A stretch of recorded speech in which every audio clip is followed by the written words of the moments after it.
Hello everyone, hello my dear students. मैं हूं Meenakshi from पवन वाग एकेडमी। बच्चों, पवन वाग एकेडमी में आप सभी का स्वागत है। बच्चों, फाइनली ऑसिलेशन का लास्ट लेक्चर आज हम लोग स्टडी करने वाले हैं, जिसमें बस एक ही टॉपिक बचा है। एक मीन्स एक्चुअली आज के लेक्चर में मैं 3 टॉपिक्स कवर करने वाली हूँ, 5.13, 5.14 एंड 5.15।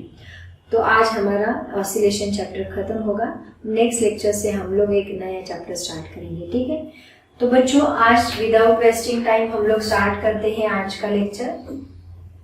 सबसे पहले देखो, लेकिन उसके पहले मैं आपको बता दूं, पवन वाग एकेडमी का ऐप भी है, उसको जरूर डाउनलोड करें। उसके ऊपर आपको सभी वीडियोस मिल जाएंगे। तो बच्चों, आज का हमारा लेक्चर रहेगा किसके ऊपर बेस्ड? Angular SHM. तो मैंने आपको इनिशियली जब स्टार्टिंग में हम लोगों ने सिंपल हार्मोनिक मोशन स्टडी किया था, तो उसमें मैंने आपको बताया था कि सिंपल हार्मोनिक मोशन जो है वो 2 टाइप्स के होते हैं, राइट ना। सिंपल हार्मोनिक मोशन को 2 टाइप्स में डिवाइड किया होता है। Simple harmonic motion, it is divided into 2 parts. One is, पहला पार्ट कौन सा है? That is linear simple harmonic motion, and second कौन सा है? That is angular simple harmonic motion. ये क्या हो रहा है बच्चों? Linear simple harmonic motion and angular simple harmonic motion मतलब क्या? देखो, जैसे कि मैंने आपको स्प्रिंग का एग्जांपल दिया था। मान लो किसी स्प्रिंग को हम लोग मूव करें to and fro, mean position से एक्सट्रीम से मीन से वापस एक्सट्रीम, ऐसे टू एंड फ्रो कंटिन्यूअसली हम लोग किसी स्प्रिंग को मूव कर रहे हैं। तो बच्चों, वो लीनियरली मूव होती है। मतलब ये स्प्रिंग है, मान लो ये स्प्रिंग को हमने यहाँ पे एक ब्लॉक कनेक्ट किया है, और ये ब्लॉक को हमने एक स्मूथ प्लेन सरफेस पे रखा है, और इसके ऊपर हमने फोर्स लगाया इस डायरेक्शन में। इस डायरेक्शन में फोर्स लगाने के बाद अगर मैंने छोड़ दिया तो स्प्रिंग ऐसे मूव करेगी to and fro, mean position से एक्सट्रीम निगेटिव, मीन पोजीशन से एक्सट्रीम पॉजिटिव। तो जब ऐसी मोशन होती है, that is in straight line, जो लीनियरली मूव करता है, जो लीनियरली एसएचएम करता है, उस केस को हम लोग क्या बोलते हैं? Linear simple harmonic motion. और इस केस में मैंने आपको बताया था कि इसका जो फोर्स है, अभी मैंने आपको बताया कि मतलब यहाँ मीन पोजीशन होती है। मान लो यहाँ से पार्टिकल यहाँ तक गया, पॉजिटिव एक्सट्रीम पोजीशन, वापस यहाँ से पार्टिकल यहाँ तक आया, निगेटिव एक्सट्रीम पोजीशन, है ना। तो यहाँ पे मीन से एक्सट्रीम, एक्सट्रीम से मीन से निगेटिव एक्सट्रीम, ऐसे पार्टिकल कंटिन्यूअसली मूव करता है। और उस पार्टिकल को कहाँ पे आना है? घूम फिर के कहाँ पे आना है? उस पार्टिकल को मीन पोजीशन पे ही आना है। क्यों बच्चों? क्योंकि उसके ऊपर एक फोर्स एक्ट हो रहा है। उस फोर्स का नाम कौन सा है? That force is nothing but the restoring force. Words गायब हो रहे, बोर्ड को भूख लगी है, उसने खाना नहीं खाया है तो वो वर्ड्स खा रहे हैं, तो समझ लो। ओके, तो ये कौन सी पोजीशन है? ये कौन सा फोर्स है? रेस्टोरिंग फोर्स, जो कि उस ब्लॉक को मीन पोजीशन पे आने के लिए मजबूर कर रहा है। ऐसा कौन सा फोर्स है? That is restoring force. तो restoring force continuously mean position की तरफ खींचा है, राइट। तो बच्चों, ये जो रेस्टोरिंग फोर्स है, इसको अभी देखो, इसको ब्लॉक को मैंने डिस्प्लेस किया from this direction, block displaced हुआ एक्स से, और उसके ऊपर रेस्टोरिंग फोर्स लगा इस डायरेक्शन में। तो हमने क्या इक्वेशन बनाया था? आपको याद है?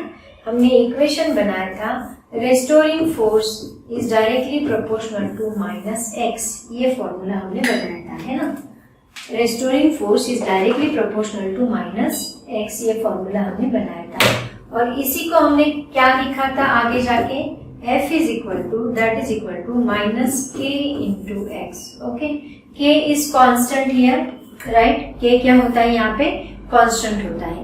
तो बच्चों, इसी को कंटिन्यू करते हुए आज हम लोग क्या स्टडी करने वाले हैं?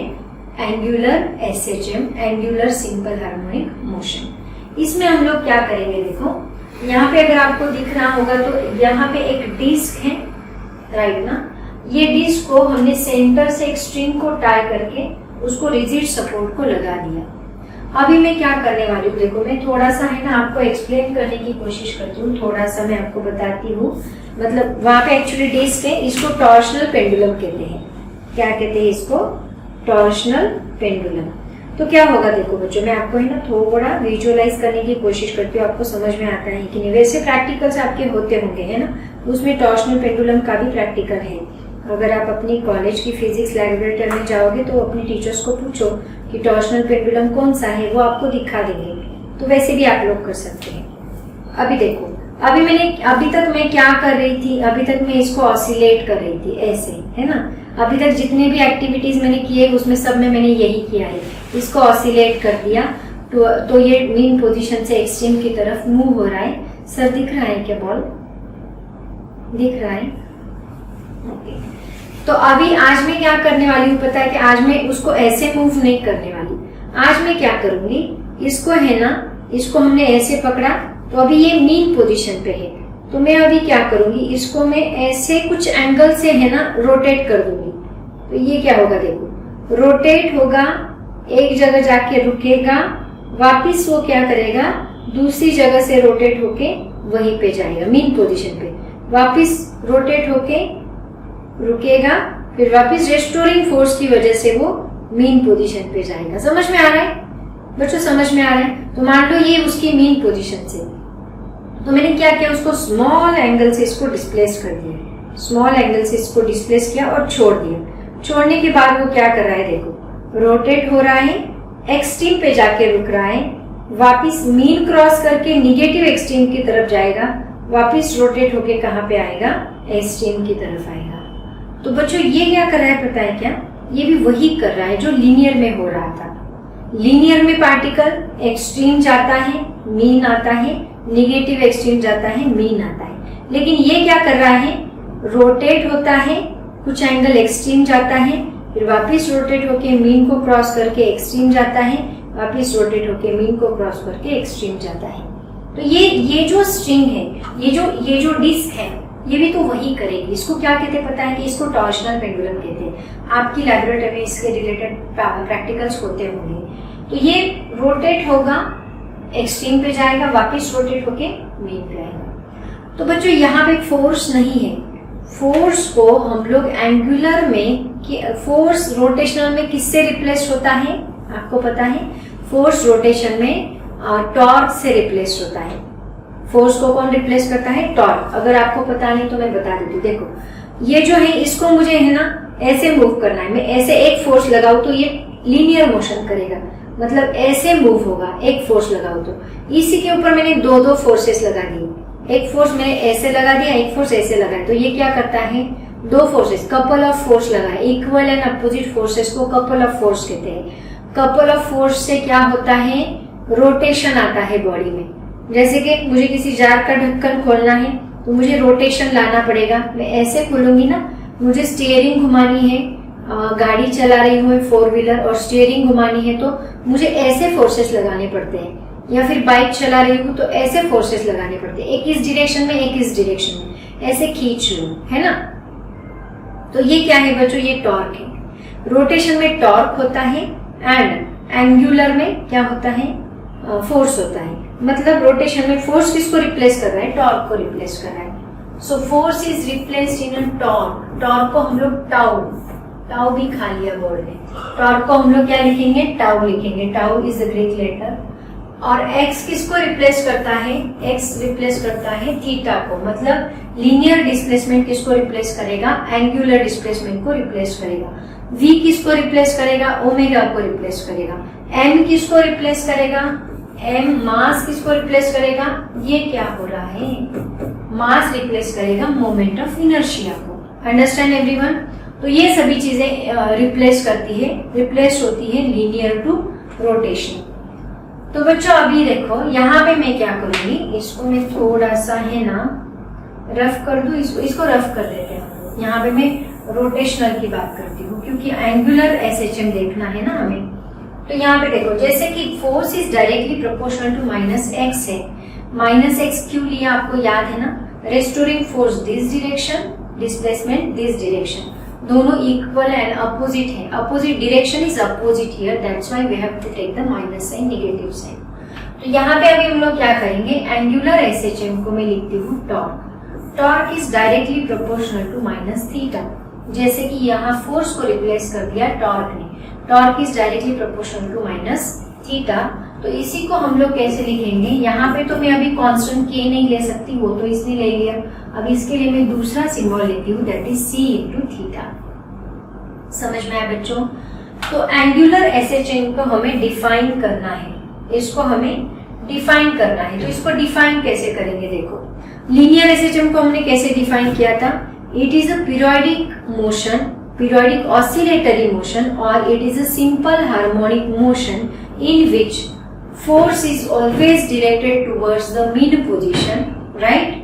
Force is always directed towards the mean position, and this force, this restoring force is directly proportional to the displacement, and it is directed opposite direction, it is directed opposite, है ना? ऐसे हमने किसको define किया था याद है, ऐसे हमने लीनियर एसएचएम को डिफाइन किया था। अभी मैं इसी को डिफाइन करूंगी किसके फॉर्म में, एंगुलर एसएचएम के फॉर्म में डिफाइन करूंगी। तो देखो कैसे डिफाइन करना है, वैसे ही सेम जैसे इसको डिफाइन किया था। एंगुलर एसएचएम, इसके अब मैं डेफिनेशन बताती हूँ, सब लोग नोट डाउन करेंगे, जो जो इंपॉर्टेंट है वो मैं यहाँ बोर्ड पे लिखते जाऊंगी, वो ही बोर्ड के नोट्स आप लोग अपनी नोटबुक में नोट डाउन करोगे। जिसकी जरूरत है, एग्जाम में ये आना चाहिए, एग्जाम में इतना लिखना चाहिए, तो उसकी जरूरत है तो मैं बोर्ड पे लिख के ही दूंगी आपको, तो वो आप जरूर नोट डाउन करते चले।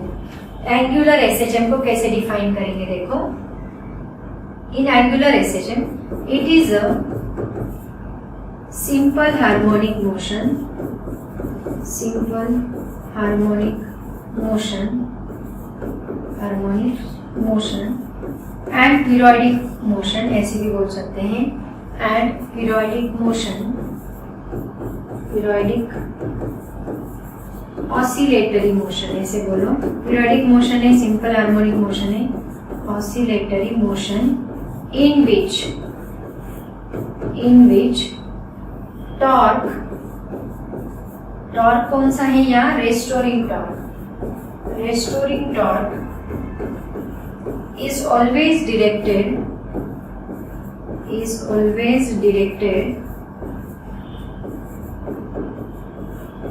towards the mean position, towards the mean position, towards the mean position,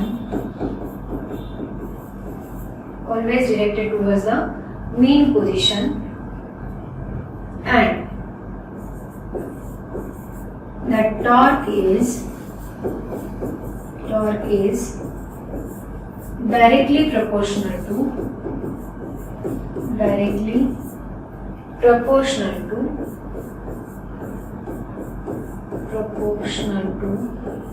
किसको डायरेक्टली प्रोपोर्शनल है, angular displacement, directly proportional to angular displacement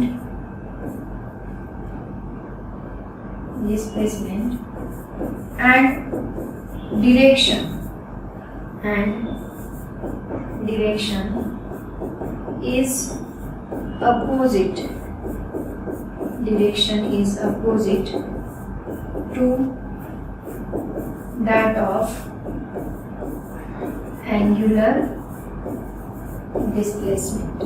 ये इसकी डेफिनेशन आएगी बच्चों। सेम डेफिनेशन, बस हमने फोर्स को रिप्लेस कर दिया टॉर्क से, एंड डिस्प्लेसमेंट को रिप्लेस कर दिया एंगुलर डिस्प्लेसमेंट से, एंड उसके नीचे ये फॉर्मूला लिख दो, torque is directly proportional to minus theta, so torque is equal to minus C into theta. ये है हमारा एंगुलर डिस्प्लेसमेंट।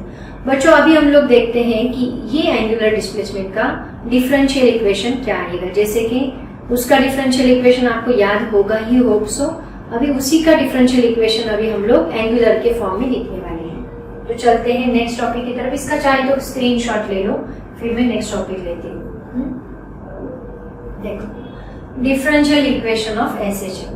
पहले मैं आपको लीनियर का बताती हूँ। लीनियर का आपको याद है, f is directly proportional to minus theta हमने कहा था। तो f इज इक्वल टू हमने क्या लिखा था, minus a into theta.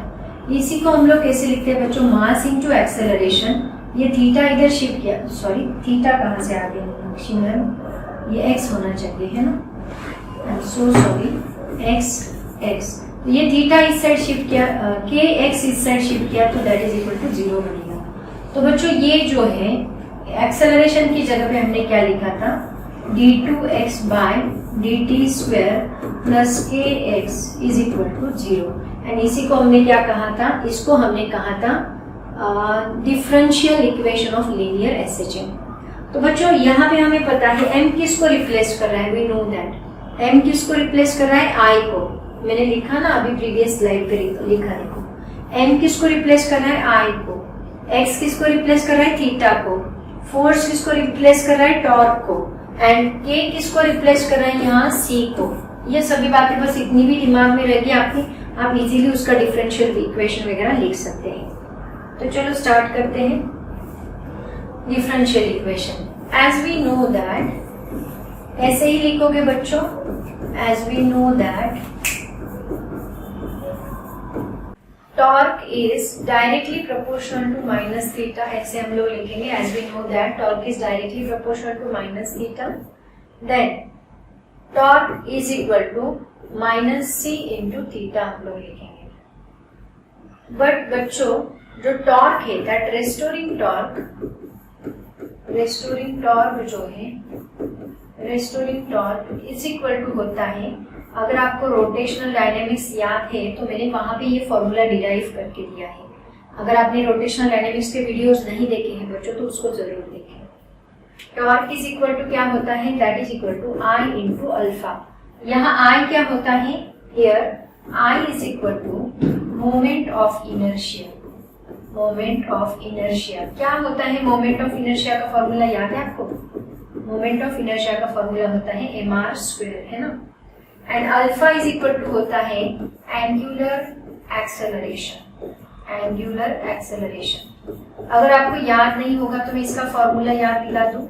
Angular acceleration होता है D omega by D T. Omega यहाँ पे एंगुलर वेलोसिटी के लिए होता है, ओमेगा के लिए होता है D theta by D T. And if I will put this derivative two this equation, I will get the alpha d2 theta by dt square. ये मुझे अल्फा का फॉर्मूला मिल रहा है, ठीक है। अब ये फॉर्मूला यूज करके, ये इक्वेशन यूज करके मैं इसको डिराइव करती हूँ। इसको चाहे तो नंबर 1 दे दो। चलो इसको सॉल्व करते हैं अभी। फ्रॉम इक्वेशन 1 हम लोग लिखेंगे, from equation 1 torque is equal to क्या है, I into alpha is equal to minus C into theta आएगा यहाँ पे। अब मैं क्या करती हूँ, अल्फा की जगह पे ये फॉर्मूला पुट कर देती हूँ। तो I into d2 theta upon dt square, ये माइनस थीटा इस साइड आएगा तो बनेगा plus C theta is equals to 0। तो जरा ऑब्जर्व करो बच्चों, I को रिप्लेस कर दिया m को रिप्लेस कर दिया I, d2x by dt square को d2 theta by dt square replace हो गया, k को रिप्लेस किया c, x को रिप्लेस किया थीटा। तो ये जो मुझे मिला है बच्चों, this is what, this is differential equation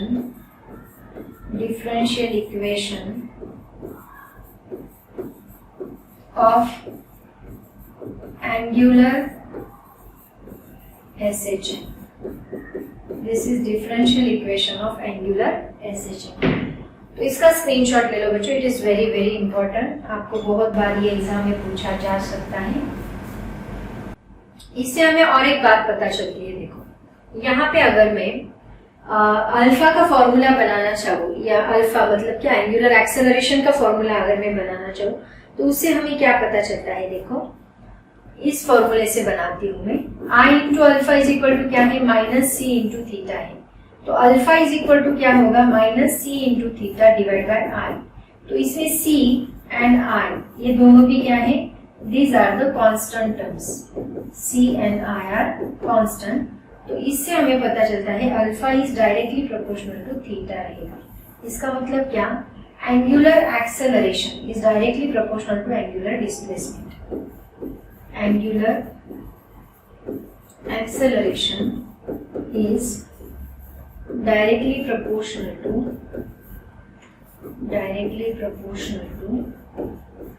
angular displacement. Angular displacement. Okay, तो ये हमें मिलेगा. Understand everyone? चलो बच्चों इसका स्क्रीनशॉट ले लो जल्दी से. Come on students, come on, जल्दी से स्क्रीनशॉट ले लो इसका. चलते हैं नेक्स्ट टॉपिक की तरफ.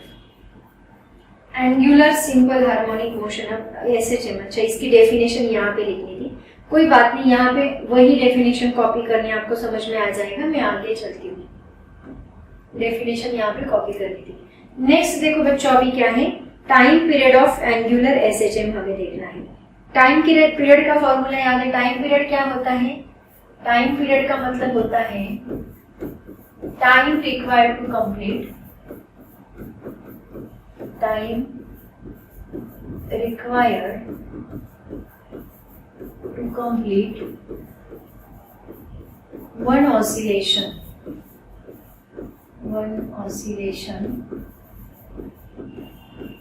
called as time period. इसको हम लोग बोलेंगे टाइम पीरियड. ओके, अब इसको देखो, ओमेगा का फॉर्मूला याद है आपको. ओमेगा इज इक्वल टू क्या होता है? 2 पाई बाय टी. तो t इज इक्वल टू क्या आएगा? 2 पाई बाय ओमेगा. ओमेगा मतलब क्या बच्चों, याद है आपको? ओमेगा इज इक्वल टू, मतलब एक्सेलरेशन के फॉर्मूले से हमने ओमेगा का फॉर्मूला लिखा था. एक्सेलरेशन इज इक्वल टू क्या होता है? Minus omega square x. तो ओमेगा इज इक्वल टू क्या बनेगा? अगर मैं थोड़ी देर के लिए इसको हटा दूं निगेटिव साइन को, तो omega square is equal to a divide by x बनेगा. ओमेगा इज इक्वल टू क्या मिलेगा? Under root a divide by x मिलेगा. तो इसमें मैं रिप्लेस कर देती हूँ ओमेगा को. a को कौन रिप्लेस करेगा? रोटेशन में, एंगुलर एसएचएम में a को कौन रिप्लेस करेगा? अल्फा. एंड मतलब लीनियर एक्सेलरेशन को एंगुलर एक्सेलरेशन रिप्लेस करेगा. एंड x को कौन रिप्लेस करेगा? थीटा. मतलब एंगुलर डिस्प्लेसमेंट मतलब थीटा रिप्लेस करेगा. इसका मतलब जो टाइम पीरियड का फॉर्मूला है वो क्या बन जाएगा? देखो, time period is equal to 2 pi divide by omega की जगह पे मैं लिखती हूँ अल्फा अपॉन थीटा. ओके, तो बच्चों ये t is equal to 2 pi under root alpha upon theta, ये हमें क्या मिलता है यहाँ पे? This is nothing but the time period of angular, time period of angular SHM, time period of angular SHM. Understand everyone? Okay, so इसका screenshot ले लो बच्चों. स्टेप बाय स्टेप सभी टॉपिक्स हम लोग यहाँ पे देख लेते हैं.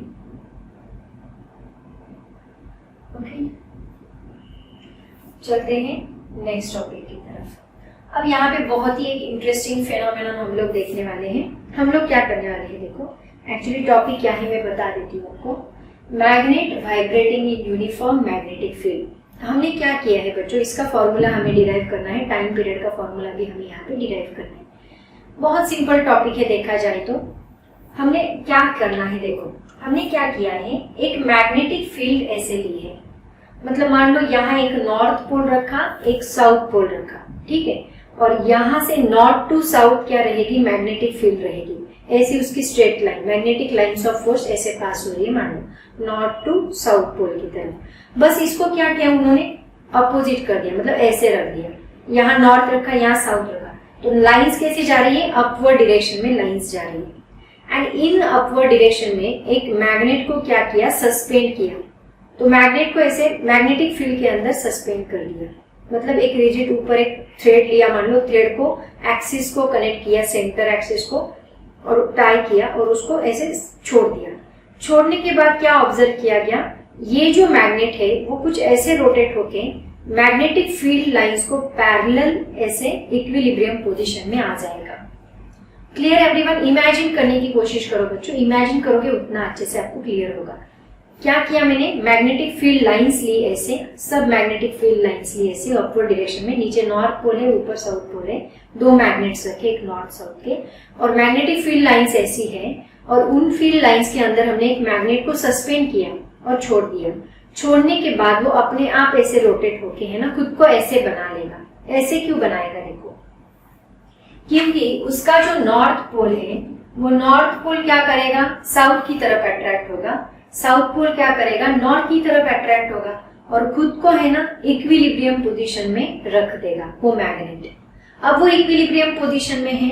ओके, अब इसको मैं स्टेप बाय स्टेप है ना आपको, आप बोलते हो मैम स्टेटमेंट भी दो, आपको है ना आपका जो टेक्स्ट बुक है एक्सरसाइज है, एक्सरसाइज में क्वेश्चन पूछा गया है, obtain the expression for the period of magnet vibrating in a uniform magnetic field and performing SHM, ऐसा क्वेश्चन आपको पूछा गया है। तो उस क्वेश्चन का आंसर आप लोग कैसे लिखोगे वो मैं आपको बताती हूँ। ठीक है, तो इसमें सबसे पहला पॉइंट जो मैंने अभी आपको बताया ना क्या किया हमने स्टेप बाय स्टेप, वो मैं आपको लिख के देती हूँ। ठीक है, इफ ये बार मैग्नेट है, अभी आपको ये इक्विलिब्रियम पोजीशन में नहीं दिख रहा है क्योंकि उसको हमने हटा दिया है इक्विलिब्रियम पोजीशन पे, बट इनिशियली वो कैसा था, ऐसा इक्विलिब्रियम पोजीशन में था। ठीक है, तो हमने क्या किया, बार मैग्नेट लिया। If a bar magnet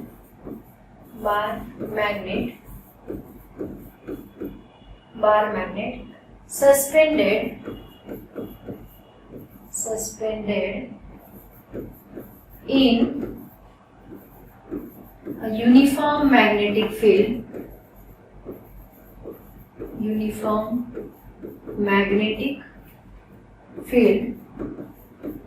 okay, then it comes to its equilibrium position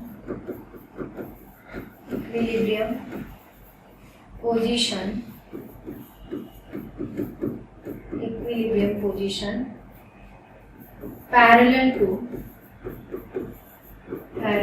अपनी लैंग्वेज में लिखा करो बच्चों, जो भी आता है अपनी लैंग्वेज में लिखा करो। यूनिफॉर्म ऐसे नेसेसरी नहीं है कि जैसा बुक में दिया है एज इट इज आना चाहिए, मैग्नेटिक फील्ड। ओके, ये पहला पॉइंट आ गया। अब हमने क्या किया, उसको डिस्प्लेस कर दिया स्मॉल एंगल से। अब देखो वो ऐसे था ना, अब क्या किया, इसको डिस्प्लेस कर दिया स्मॉल एंगल से, थीटा। देखो ये थीटा जितने एंगल, पहले वो ऐसा था, पहले इनिशियली कैसा था वो मैं आपको दिखा देती हूँ यहाँ पे।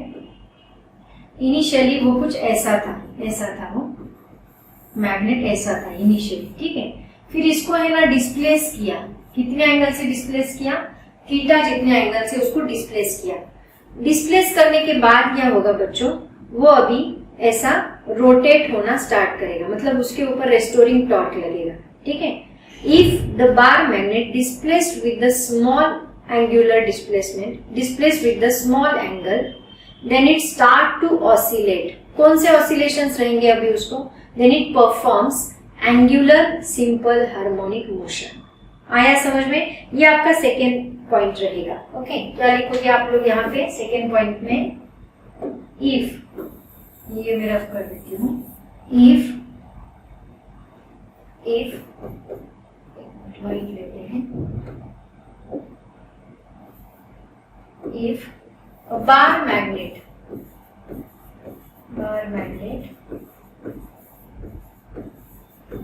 displaces with small angle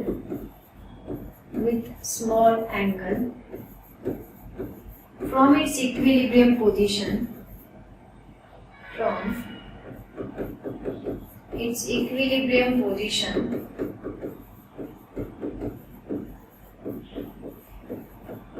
then it starts to oscillate. It starts angular SHM, starts angular simple harmonic motion due to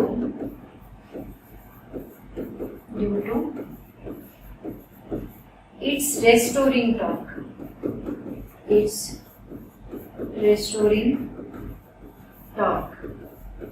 okay, ये आपका सेकेंड पॉइंट रहेगा। अब बात करते हैं कि ये रेस्टोरिंग टॉर्क जो है वो कितना है। बच्चों आपको याद होगा 11th स्टैंडर्ड में हमने टॉर्क का एक फॉर्मूला डिफाइन किया था।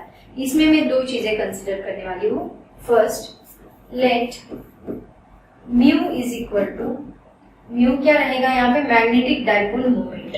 ये हमने कहाँ पे स्टडी किया था, 11th स्टैंडर्ड में। मैग्नेटिक डाइपोल मोमेंट है उसका, मान लो म्यू, में एम लेते हैं एक्चुअली को, लेकिन एम में ले नहीं सकती क्योंकि यहाँ एम हमने मास के लिए लिया है। डाइपोल मोमेंट म्यू है एंड बी यहाँ पे हमने मैग्नेटिक फील्ड ली है, मैग्नेटिक फील्ड एंड टाउ हमने लिया है टॉर्क, रेस्टोरिंग टॉर्क। कौन सा, उसका खुद का टॉर्क जो उसको इनिशियल पोजीशन में लेके जाता है, और जो एक्सटर्नल फोर्स हमने लगाया वो उसको फाइनल पोजीशन। तो एक्सटर्नल फोर्स उसको इस साइड डिस्प्लेस करेगा, उसका खुद का टॉर्क इस साइड डिस्प्लेस करेगा, तो वो ऐसे ऑसिलेट होना स्टार्ट करेगा। ठीक है, और उसी को हम लोग एंगुलर एसएचएम बोलते हैं, रेस्टोरिंग टॉर्क, रेस्टोरिंग टॉर्क। तो रेस्टोरिंग टॉर्क का फॉर्मूला क्या होता है बच्चों, जो हमने 11th स्टैंडर्ड में स्टडी किया था। टॉर्क इज इक्वल टू होता है mu B sine theta. Actually mu bar cross B bar होता है, ये mu bar cross B bar होता है, लेकिन क्रॉस प्रोडक्ट को हम लोग कैसे लिखते हैं, म्यू बी साइन थीटा, तो वो हमने ऐसे लिखा। ठीक है, अब यहाँ पे थीटा जो है, theta is very small, theta हमने बहुत छोटा एंगल लिया है, तो ऑब्वियसली थीटा अगर बहुत छोटा है then sine theta is nearly equal to क्या बनेगा, यहाँ पे थीटा बनेगा। ठीक है, I have to take the extra page, यहाँ पे मुझे एक्स्ट्रा पेज लेने की जरूरत है। तो थीटा को हमने नियरली इक्वल टू क्या लिया है, साइन थीटा लिया है, तो थीटा यहाँ पे साइन थीटा बनेगा। तो टॉर्क मुझे क्या मिलेगा, then torque is equal to mu B theta मिलेगा मुझे। Clear students, mu B theta हो गया। अब हम लोग बात करेंगे किसके, अब यहाँ पे देखो एक बात मैं आपको बता देती हूँ, यहाँ पे साइन भी हमें कंसीडर करना पड़ेगा, बाद में डिस्कस करेंगे वो, लेकिन उसके पहले मैं आपको बता दूं जो टॉर्क है, टॉर्क का फॉर्मूला अभी हमने प्रीवियस स्लाइड में देखा, क्या होता है रोटेशनल मोशन में टॉर्क कितना होता है। नेक्स्ट पॉइंट कितना आएगा, ये 4 हो गया ना, 5 पॉइंट लिखो। Torque restoring, but restoring torque is equal to, torque का फॉर्मूला क्या है, but restoring torque is equal to, restoring torque is equal to कितना होता है, tau is equal to I into alpha होता है ना। और यहाँ पे हमने देखा कि ये कितना है, ये, हाँ यहाँ पे मैं ये बात बताना चाहती हूँ कि हमने उसको इस साइड डिस्प्लेस किया है क्लॉकवाइज, और वो anti clockwise restoring torque act करता है, तो वहां पे हमें निगेटिव साइन लेना है। ठीक है, नाउ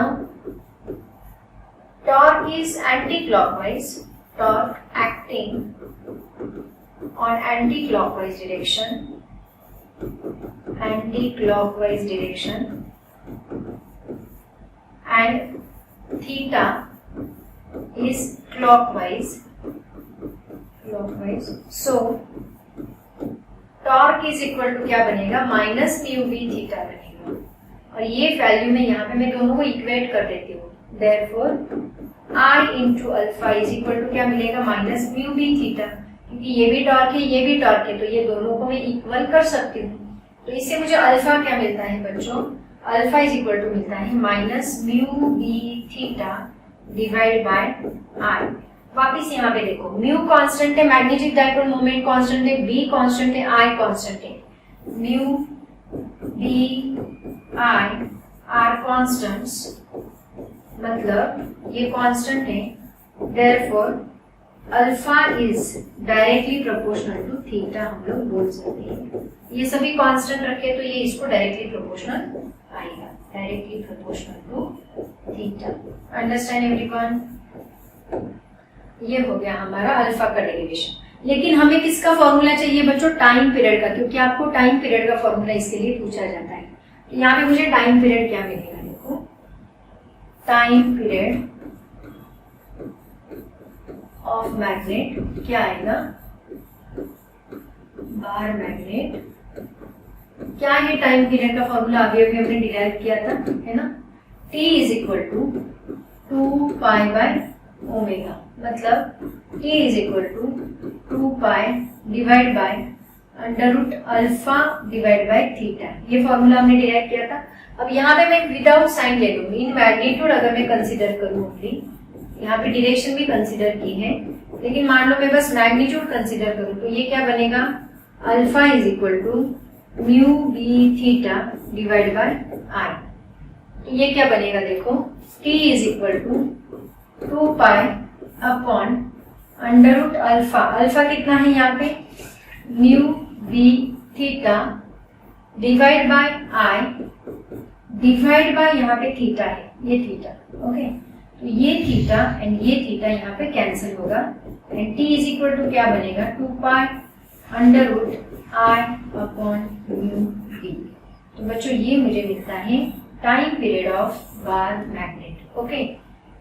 ये भी आपको बहुत बार इसका डेरिवेशन पूछा जा सकता है, तो बच्चों इसका स्क्रीनशॉट ले लो। सबसे पहले डायग्राम भी आपको ड्रॉ करनी है एंड उसके साथ साथ आपको ये सब कुछ एज इट इज लिखना है। स्टेटमेंट्स भी मैं सभी दे रही हूँ, बहुत सारे बच्चों के कमेंट्स थे मैम डेरिवेशन में स्टेटमेंट्स डालो, तो मैंने सभी स्टेटमेंट्स दिए हैं। अभी आपको बस कॉपी पेस्ट करना है, इसको राइटिंग प्रैक्टिस जरूर करना है लेकिन, एंड उसके बाद ये वाला इसका स्क्रीनशॉट ले लो जल्दी से। तो बच्चों ये था हमारा 5.13 टॉपिक। अभी हम लोग स्टडी करने जा रहे हैं हमारा 5.14 टॉपिक, जो कि उसका नाम है डैम्प्ड ऑसिलेशंस। 5.14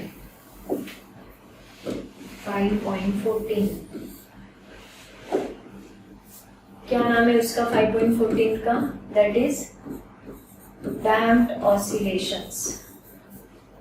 डैम्प्ड ऑसिलेशंस ये नाम है। डिफरेंशियल इक्वेशन तो बाद में बनाएंगे, पहले तो डैम्प्ड ऑसिलेशन क्या होता है ये तो स्टडी कर लेंगे। तो बच्चों डैम्प्ड ऑसिलेशन देखो 5.14 क्या होता है। हमने क्या किया है, पहले ये स्ट्रक्चर देख लो। क्या किया, एक स्प्रिंग ली है, इस स्प्रिंग को एक ब्लॉक लगाया और उसको एक वेंट कनेक्ट किया। वेंट मतलब जस्ट लाइक अ ब्लॉक ही होता है। तो और उसको हमने वाटर में डिप किया है ना। फिर हमने क्या किया बच्चों, इसको है ना थोड़ा सा नीचे खींच के छोड़ दिया और उसको ऑसिलेट करना स्टार्ट किया।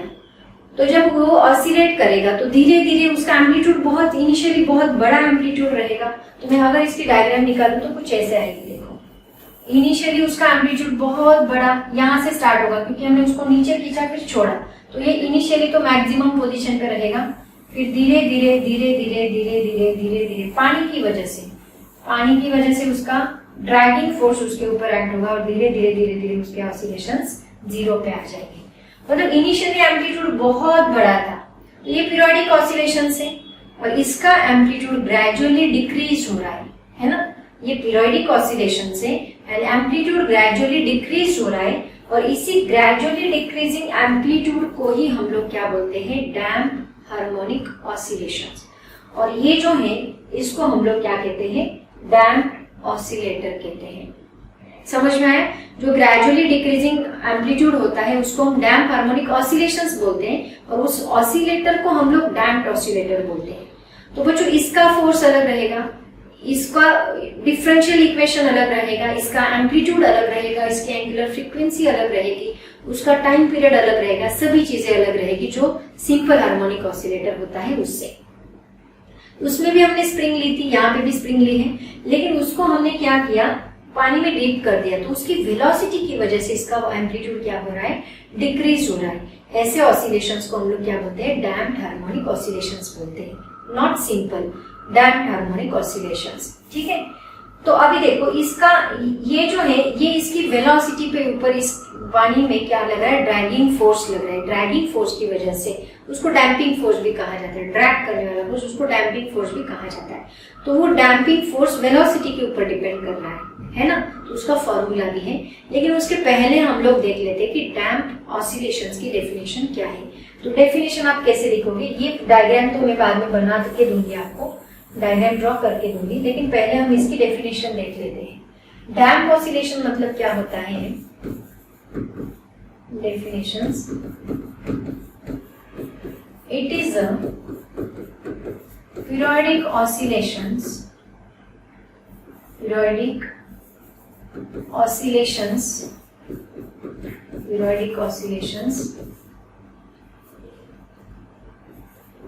having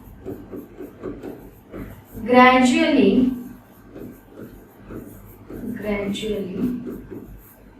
decreasing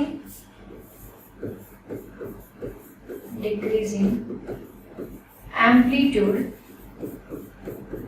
gradually decreasing amplitude, okay, called as damped harmonic oscillator, damped harmonic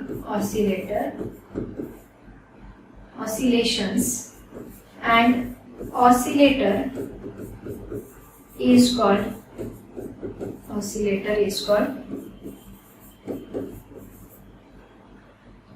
damped oscillator. उसको क्या कहते हैं? damped oscillator कहते हैं, ठीक है। तो ये उसका बेस्ट एग्जांपल है। स्प्रिंग को हमने ब्लॉक कनेक्ट किया एंड वेन लगाया, वेन को हमने वाटर में डिप करने के बाद if we oscillate them, then that oscillations gradually decreases and amplitude decreases. That means its velocity depends on damping force depends on the velocity, right ना? तो damping force क्या आएगा यहाँ पे देखो, damping force जिसको हम FD से डिनोट करने वाले हैं। FD ये किसको डायरेक्टली प्रोपोर्शनल करेगा? It is directly proportional to minus v, negative velocity, because it is decreasing velocity है, उसकी वजह से वेलोसिटी इज डिक्रीज, ऐसे उसका मीनिंग है। और इसी को हम लोग लिखेंगे that is equal to minus, इसके लिए हम कांस्टेंट है ना बी लेने वाले हैं, बी इंटू वी, जो प्रोपोर्शनैलिटी कांस्टेंट है उसको हम लोग b, this is damping force, ठीक है। तो ये डैम्पिंग फोर्स धीरे धीरे क्या होगा? डिक्रीज होगा। और आपको पता है कि अगर ये ऑसिलेशंस कर रहा है तो पानी थोड़ी देर में गर्म होगा, थोड़ा सा टेम्परेचर पानी का इंक्रीज होगा। क्यों? क्योंकि इसकी जो मैकेनिकल एनर्जी है उसका कन्वर्जन अभी किस में हो गया? हीट एनर्जी में हो गया, ठीक है। तो ऐसे उसका हीट एनर्जी में कन्वर्जन होगा और डैम्पिंग फोर्स डिक्रीज होगा। और जो अभी ये जो डिफरेंशियल इक्वेशन है ना डैम्प हार्मोनिक ऑसिलेशंस का, वो अभी हम लोग देखते हैं, वो भी कुछ अलग तरीके से होता है। इसके लिए मैं एक एक्स्ट्रा पेज लेती हूँ यहाँ पे। डिफरेंशियल इक्वेशन क्या आएगा देखो, differential equation of damped harmonic oscillator,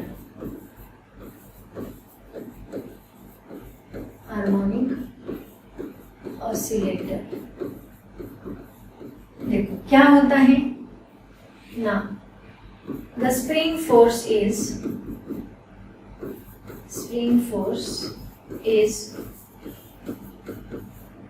क्या होगा? Fs is equal to minus k into x, and damping force is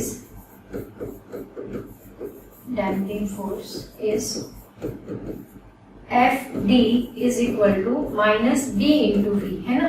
इन दोनों को हम ऐड करेंगे, देन टोटल फोर्स इज क्या बनेगा? F is equal to Fs plus Fd। तो F इज इक्वल टू क्या मिलेगा? Fs कितना है? माइनस kx, एंड Fd कितना है? Minus bv। और बच्चों फोर्स कितना होता है? According to Newton second law of motion,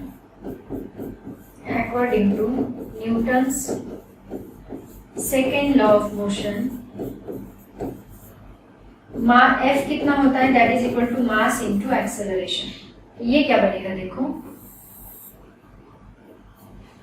mass into acceleration is equal to minus k x as it is रहेगा, minus b v as it is रहेगा। इसको इधर शिफ्ट कर दो तो क्या बनेगा? m into a plus k x plus b v is equal to 0। इसको मैं थोड़ा अलग तरीके से लिखती हूँ, mass into acceleration plus b v plus k x is equal to 0। Acceleration का फॉर्मूला क्या होता है? d2x by dt square, and velocity का फॉर्मूला होता है dx by dt। तो वो मैं यहाँ पे पुट कर देती हूँ। डिफरेंशियल इक्वेशन लिखना है ना, डिफरेंशियल इक्वेशन आपको डेरिवेटिव के फॉर्म में ही मिलेगा, plus b into dx by dt plus kx is equal to 0। तो ये मुझे मिला, this is differential equation of, this is called as differential equation of damped harmonic oscillator. Damped harmonic oscillator. Okay, अब चलते हैं नेक्स्ट। इसका screenshot ले लो बच्चों पहले, उसके बाद मैं देती हूँ नेक्स्ट। डैम्प हार्मोनिक, देखो तीन डिफरेंशियल इक्वेशन हमने देखे। लीनियर सिंपल हार्मोनिक ऑसिलेटर का क्या था, यहाँ पे लिख दो, यहाँ पे लिख देती हूँ। लीनियर सिंपल हार्मोनिक मतलब लीनियर एसएचएम का क्या था, लीनियर एसएचएम वो था m into d2x by dt square plus kx is equal to 0।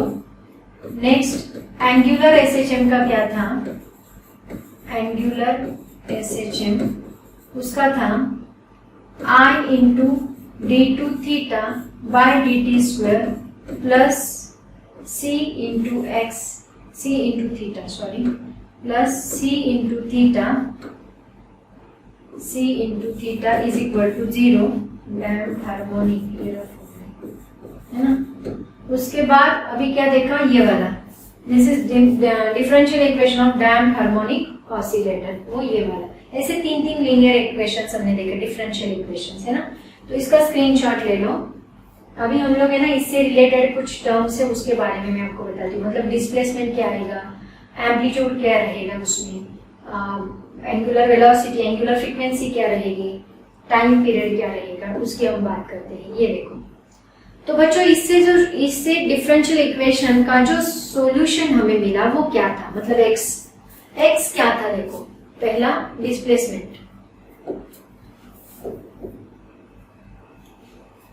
First में लेती हूँ डिस्प्लेसमेंट। तो इससे जो सॉल्यूशन मिला था डैम्पिंग का वो क्या था, x इज इक्वल टू, यहाँ आपको याद है x का फॉर्मूला क्या है एसएचएम का, a साइन या फिर a cos omega t plus five, ये फॉर्मूला था।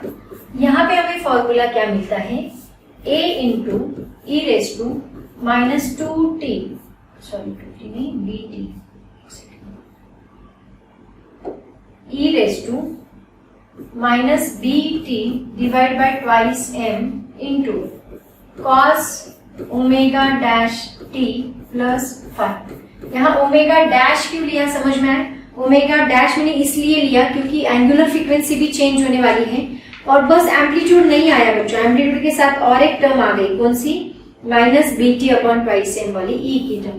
तो देखो यहाँ पे ये जो टर्म है इससे क्या पता चलता है, e raise to minus bt divide by twice m को मैं ऐसे लिख लूँ, 1 upon e raise to plus bt by twice m divide by. तो इससे हमें ये पता चलता है कि इसमें b तो कांस्टेंट है, हमें पता है m तो मास है, लेकिन t क्या है, टाइम। टाइम के साथ साथ एम्पलीट्यूड क्या हो रहा है, डिक्रीज हो रहा है, क्योंकि ये टाइम इंक्रीजेस, ये value divide by, time increases divide by value क्या होगी, और पूरा रेशो इंक्रीज, ये वैल्यू इंक्रीज होगी, रेशो क्या होगा, डिक्रीज होगा। Time increases then ratio decreases, मतलब ये टर्म यहाँ पे क्या होगी, डिक्रीज होगी। तो इसमें a e raise to minus, एक मिनट 2t ही आ जाता है ना, इसको रफ कर देती हूँ, a e raise to minus bt divide by twice m, ये क्या है, दैट इज एम्पलीट्यूड, ये इसका एम्पलीट्यूड है, amplitude of damped harmonic oscillator, amplitude of damped harmonic oscillator. Okay, harmonic oscillator. उसके बाद ओमेगा डैश क्या आएगा, देखो एंगुलर फ्रीक्वेंसी क्या आएगी यहाँ पे, सेकेंड पॉइंट, एंगुलर फ्रीक्वेंसी। आपको याद है एंगुलर फ्रीक्वेंसी का फॉर्मूला क्या लिया था हमने, angular frequency that is omega dash. उसका फॉर्मूला क्या आया था, ओमेगा का फॉर्मूला क्या था बच्चों, omega is equal to root k by m, ये फॉर्मूला था। अब यहाँ पे वो फॉर्मूला क्या बनेगा, omega dash is equal to under root k divide by m minus b divide by twice m का स्क्वायर। इसमें ये इतनी टर्म माइनस हो गई, सब्ट्रैक्ट हो गई, मतलब ये भी कम हो गया, है ना। तो ये किसका फॉर्मूला, एंगुलर फ्रीक्वेंसी का फॉर्मूला रहेगा डैम्पिंग के लिए। एंड तीसरा क्या है हमारा, टाइम पीरियड। तो इसी से टाइम पीरियड बनेगा, टाइम पीरियड क्या बनेगा देखो, time period is equal to T is equal to होता है 2 पाई बाय ओमेगा। ओमेगा क्या है, ओमेगा डैश, तो ये क्या बनेगा बच्चों 2 pi upon under root k by m minus b upon twice n the whole square. ये मुझे मिला टाइम पीरियड का फॉर्मूला। तो ये सभी फॉर्मूले जो है वो डैम्पिंग के लिए अलग होते हैं, सिंपल हार्मोनिक के लिए अलग होते हैं। इन सबको है ना अच्छे से आपको याद रखना है, ठीक है। इसका स्क्रीनशॉट ले लो बच्चों। अब देखते हैं हमारा लास्ट टॉपिक इस चैप्टर का 5.15 that is free oscillations, force oscillations and resonance. देखो बहुत ही सिंपल टॉपिक है बच्चों, लेकिन है ना उसके पहले एक बात बताना मैं भूल गई आपको, है ना कभी कभी है ना एक काम करते हैं, एक मिनट रुको हम, ये हो गया ना आपको है ना वो बहुत बार डिस्प्लेसमेंट टाइम ग्राफ पूछते हैं, तो मैं आपको ड्रॉ करके देती हूँ। डिस्प्लेसमेंट ग्राफ के ऊपर भी एमसीक्यूज पूछे गए हैं, तो मैं लिख के देती हूँ आपको। डिस्प्लेसमेंट टाइम ग्राफ क्या है देखो, कैसे होता है, यहाँ पे एम्पलीट्यूड रहेगा, यहाँ पे टाइम रहेगा, यहाँ पे डिस्प्लेसमेंट रहेगा, यहाँ पे टाइम रहेगा, ठीक है। तो कुछ ऐसे ऑसिलेशंस क्या हो रहे हैं, इसके डिक्रीज हो रहे हैं, यहाँ पे भी ऑसिलेशंस क्या हो रहे हैं, डिक्रीज हो रहे हैं। यहाँ से स्टार्ट होगा ऑसिलेशन, डिक्रीजेस डिक्रीजेस, धीरे धीरे धीरे धीरे धीरे धीरे क्या होगा, डिक्रीज होगा, ओके। ये बनेगा प्लस है, ये बनेगा माइनस है, ये 0, ये रहेगा x, ओके, और ये रहेगा टाइम t, ठीक है। तो बच्चों ग्राफ पूछा जाए तो ऐसा ग्राफ निकालो आप लोग, ओके। अब इसका स्क्रीनशॉट ले लो जल्दी से बच्चों। अभी चलते हैं लास्ट टॉपिक की तरफ, that is free oscillations, forced oscillations and resonance. बहुत सिंपल टॉपिक है। देखो अभी हम लोग क्या करने वाले हैं, मैंने क्या किया मैंने एक सिंपल पेंडुलम लिया, ये सिंपल पेंडुलम को हमने क्या किया, उसकी मीन पोजीशन से हटा दिया। एक बार मैंने फोर्स अप्लाई किया बच्चों, then it start to oscillate with its natural frequency. 2 frequencies होती है। फ्रीक्वेंसी का फॉर्मूला याद है सबको, फ्रीक्वेंसी का फॉर्मूला मैं बताऊंगी आपको, आप याद करके रखो। फ्रीक्वेंसी का फॉर्मूला टाइम पीरियड के ऊपर से हमने लिखा था। तो यहाँ पे हमने क्या किया, इस पेंडुलम को उसकी मीन पोजीशन से हटाया। मीन पोजीशन से हटाने के बाद वो उसकी नेचुरल फ्रीक्वेंसी से ऑसिलेट होना स्टार्ट करता है। तो उसके पास 2 फ्रीक्वेंसीज है। एक जो मैंने अप्लाई की वो थी एक्सटर्नल फ्रीक्वेंसी, एक जो वो बॉल खुद अप्लाई कर रहा है, वो पेंडुलम खुद अप्लाई कर रहा है, वो कौन सी, नेचुरल फ्रीक्वेंसी। तो external frequency and natural frequency से 2 फ्रीक्वेंसीज होती है। तो जब मैं उसको खींचूंगी यहाँ पे, तो वो एक्सटर्नल फ्रीक्वेंसी से ऑसिलेट होगा। जब वो खुद जाएगा इस डायरेक्शन में, तो वो उसकी नेचुरल फ्रीक्वेंसी से ऑसिलेट होगा। और एक बार मैंने डिस्प्लेस कर दिया तो अपने आप ऑसिलेट होना स्टार्ट करता है। तो उसको हम लोग क्या कहते हैं, this is called as natural frequency, okay. और ऐसे ऑसिलेशंस को हम लोग क्या कहते हैं बच्चों, ऐसे ऑसिलेशंस को हम लोग फ्री ऑसिलेशंस कहते हैं। समझ में आया? ऐसे ऑसिलेशंस को हम लोग फ्री ऑसिलेशंस कहते हैं। और इसी को आगे जाके मान लो उसकी फ्रीक्वेंसी अभी सेम रहेगी। अभी आगे जाके मान लो मैंने क्या किया, इसको डिस्प्लेस किया और वापस में फोर्स लगाते गई, वापस में फोर्स लगाते गई, वापस में फोर्स लगाते गई। इसका मतलब क्या, हर बार उसकी फ्रीक्वेंसी अलग अलग है। मतलब जब हम लोग उसको एक्सटर्नल पीरियोडिक फोर्स अप्लाई करते हैं, then it vibrates with different frequencies. तो ऐसे ऑसिलेशंस को हम लोग क्या बोलेंगे, फोर्स्ड ऑसिलेशन। जैसे कि स्विंग है, कोई बच्चा स्विंग पे बैठा है, हम उसको फोर्स लगा रहे हैं, तो वो जा रहा है, एक पहली बार अलग एम्पलीट्यूड, दूसरी बार अलग एम्पलीट्यूड, तीसरी बार अलग अलग एम्पलीट्यूड से वो वाइब्रेट हो रहा है और हर बार उसकी फ्रीक्वेंसी अलग अलग है। तो उसको हम लोग क्या बोलते हैं, that is called as forced oscillations. देखो इसका बेस्ट एग्जांपल मैं आपको दूंगी, लेकिन फ्री ऑसिलेशंस पहले हम लोग देख लेते हैं, उसकी डेफिनेशंस हम लोग लिखेंगे, ओके। डेफिनेशन क्या लिखेंगे, देखो first free oscillations, free oscillations definition देखो, if an object if an object displaced from its original position, from its mean position,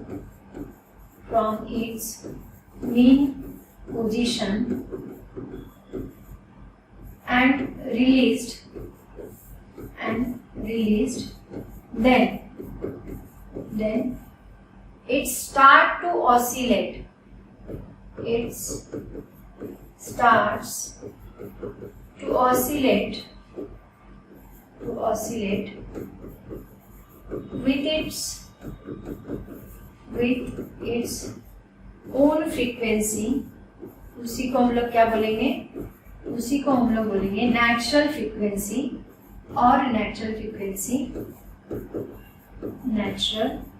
frequency called as free oscillations.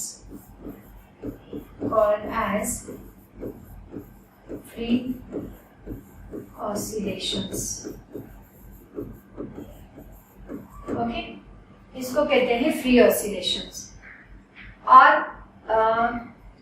Free oscillations तो हो गया। इसकी फ्रीक्वेंसी में बता रही थी ना आपको। टाइम पीरियड का फॉर्मूला क्या होता है? 2π√L/G। तो फ्रीक्वेंसी इज इक्वल टू क्या होता है? 1/T। मतलब फ्रीक्वेंसी का फॉर्मूला क्या रहेगा? 1/2π√G/L। तो बच्चों, इससे हमें ये पता चलता है कि फ्रीक्वेंसी किसके ऊपर डिपेंड करती है? लेंथ के ऊपर। जिसकी लेंथ ज्यादा उसकी फ्रीक्वेंसी कम, और जिसकी लेंथ कम उसकी फ्रीक्वेंसी ज्यादा। Length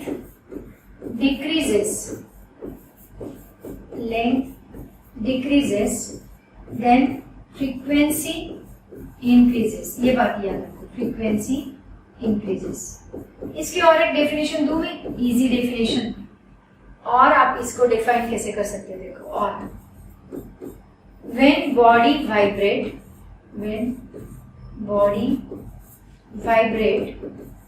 with its own frequency। अगर कुछ याद नहीं आए ना, ये डेफिनेशन लिखिए आप। vibrates with its own frequency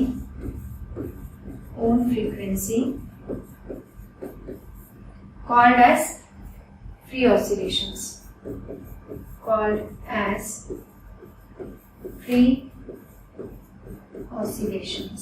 Understand everyone? Okay. अभी इसका स्क्रीनशॉट ले लो, फिर हम आगे है ना फोर्स ऑसिलेशंस क्या होते हैं उसकी हम बात करते हैं। फ्री ऑसिलेशंस यहाँ पे लिखना था, मैं वही स्लाइड पे कंटिन्यू कर देती हूँ, ठीक है, कोई प्रॉब्लम नहीं। अब बात करते हैं बच्चों फोर्स ऑसिलेशन। उसके लिए ना हम लोग एक स्ट्रक्चर बनाएंगे, आप लोग घर पे करके देख सकते हैं इसको, बहुत अच्छा एक्सपेरिमेंट है ये। क्या करना है? एक स्ट्रिंग लेनी है, उस स्ट्रिंग को है ना कुछ बॉल्स लगाने हैं अलग अलग लेंथ के। ये ए बॉल है, ये B ball, C ball, D ball. A and C का दोनों का जो लेंथ है स्ट्रिंग का वो सेम है। अब बॉल के मास से कुछ फर्क नहीं पड़ता क्योंकि टाइम पीरियड मास पे डिपेंड करता ही नहीं, तो उससे कुछ फर्क नहीं पड़ता, लेकिन लेंथ पे डिपेंड करता है। यहाँ पे देखो, ये बॉल जो है इसकी लेंथ सबसे ज्यादा है, इन दोनों की लेंथ ज्यादा है, इसकी सबसे ज्यादा है एंड इसकी सबसे कम है। तो चलो बताओ मुझे किसकी फ्रीक्वेंसी सबसे ज्यादा रहेगी? सबसे ज्यादा फ्रीक्वेंसी रहेगी बी बॉल की, क्योंकि उसकी लेंथ सबसे कम है। आया समझ में? अब हमने क्या किया, ये ड्राइवर पेंडुलम हम इसको कहेंगे क्योंकि ये सबको ड्राइव करने का काम करेगा। मैंने क्या किया, इस पेंडुलम को हटा दिया, हटाने के बाद मैंने छोड़ दिया। अब ये ऑसिलेट होना स्टार्ट करेगा, उसके ऑसिलेशंस की वजह से ये ऑसिलेट होगा, इसके ऑसिलेशन की वजह से ये ऑसिलेट होगा, इसकी वजह से ये ऑसिलेट होगा। ऐसे सब पेंडुलम ऑसिलेट होना स्टार्ट करेंगे। लेकिन सबसे ज्यादा फ्रीक्वेंसी किसकी रहेगी? नंबर ऑफ ऑसिलेशंस सबसे ज्यादा एक सेकेंड में किसके पास होंगे? बी के, क्योंकि उसकी लेंथ सबसे कम है। क्योंकि लेंथ का इनका फॉर्मूला क्या बताया मैंने? 1/2π√G/L। तो L जिसका छोटा उसका फ्रीक्वेंसी सबसे ज्यादा, ठीक है, तो ये सबसे ज्यादा रहेगा। और इसी टाइप के ऑसिलेशन, अब इसका फोर्स इसको फ्रीक्वेंसी दे रहा है, इसका मतलब इसको हम कहेंगे फोर्स ऑसिलेशन। आया समझ में? मतलब ये ऐसे पीरियोडिक ऑसिलेशन है जो under the influence of external force external force की वजह से वाइब्रेट करते हैं, ऑसिलेट करते हैं, ऐसे ऑसिलेशंस को हम लोग क्या कहते हैं, फोर्स ऑसिलेशंस। ओके, यहाँ पे अभी उन्होंने डेफिनेशन कुछ अलग ही दी है, मैं आपको इजी डेफिनेशन लिख के देती हूँ। देखो, फोर्स ऑसिलेशन हम लोग किसको कहेंगे, when body vibrate, body oscillates या फिर vibrate, oscillates with an external periodic force, external periodic force, then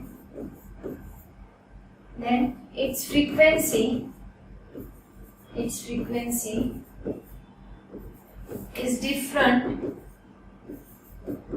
is different for all forces, different for all forces। ठीक है, इसको हम लोग कहेंगे called as forced oscillations, called as forced oscillations। समझ में आया सबको, इसको कहते हैं forced oscillations। ओके बच्चों, ये दो डेफिनेशंस बस याद करो, बहुत सिंपल है दोनों का, कभी कभी आपको डिफरेंस भी पूछा जा सकता है, बस इसको है ना माइंड में रखो, माइंड में याद हो, सिंपल। अब चलते हैं इसका लास्ट टॉपिक जो है रेजोनेंट। बच्चों, एक स्टेज ऐसी आती है, क्या होता है, मान लो इनिशियली मैंने इस ड्राइवर को, मतलब ये ड्राइवर पेंडुलम को मैंने फ्रीक्वेंसी दी, ठीक है, मतलब ऑसिलेट किया, तो क्या होगा, उसके ऑसिलेशन धीरे धीरे धीरे धीरे इंक्रीज हो गए, बड़ा एम्पलीट्यूड बनेगा, एंड धीरे धीरे धीरे धीरे डिक्रीज हो गए, जीरो पे आएंगे।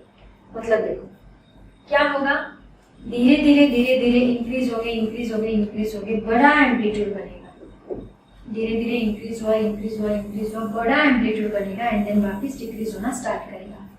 एक पर्टिकुलर लेवल पे हमें एम्पलीट्यूड सबसे मैक्सिमम मिलता है, एक पर्टिकुलर फ्रीक्वेंसी पे उस ऑसिलेशन का जो एम्पलीट्यूड है वो सबसे मैक्सिमम मिलता है। और यहाँ पे क्या होता है पता है, यहाँ पे जो बॉडी की नेचुरल फ्रीक्वेंसी है वो एक्सटर्नल फ्रीक्वेंसी को इक्वेट करती है। When external frequency and natural frequency both are equal, then we will get the maximum amplitude, and that maximum amplitude, this is called as resonant। इस phenomenon को हम लोग क्या कहते हैं, रेजोनेंट कहते हैं। आया समझ में? तो रेजोनेंट फ्रीक्वेंसी किसको कहेंगे, द फ्रीक्वेंसी, डेफिनेशन हम लोग लिख सकते हैं, the frequency at which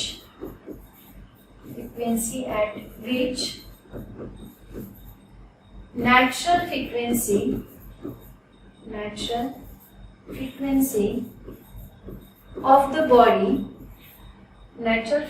of the body is equal to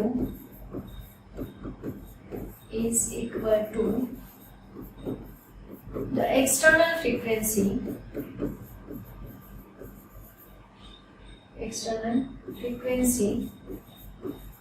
then the body vibrate या फिर oscillate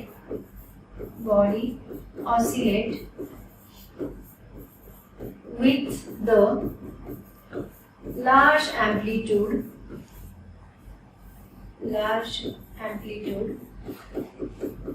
called as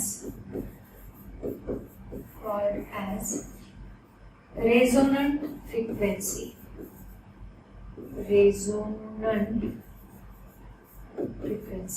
ओके, इसको हम लोग क्या कहेंगे, रेजोनेंट फ्रीक्वेंसी कहेंगे।